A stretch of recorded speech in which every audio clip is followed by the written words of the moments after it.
Si votre locataire utilise votre logement à des fins commerciales, ça peut être très dangereux. Aujourd'hui, je vous explique pourquoi. Je m'appelle Souleymane, courtier immobilier depuis 2019, gestionnaire immobilier depuis 2021. Donc effectivement, ça peut être très dangereux. Il y a une décision du juge qui est assez populaire, qui a été prise dans je pense que c'était les 3 dernières années environ, dans laquelle un propriétaire avait découvert que son locataire avait un centre d'intégration pour personnes ayant des troubles du spectre de l'autisme. Ça fait beaucoup à dire. Donc dans ce cas-ci, le problème c'était que les assureurs s'en sont rendus compte. Donc les assurances du monsieur étaient passées de 1 982 $ à 7 746 $. Donc rendu là, on comprend que l'immeuble n'est plus rentable du tout. Donc ce que la personne a fait, c'est qu'elle a essayé de résilier le bail.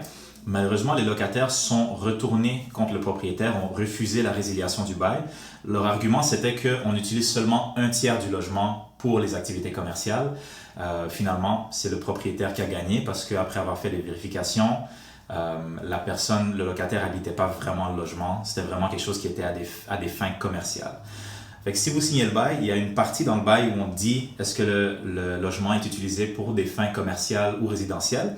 Donc, si c'est résidentiel, bien évidemment, mettez résidentiel.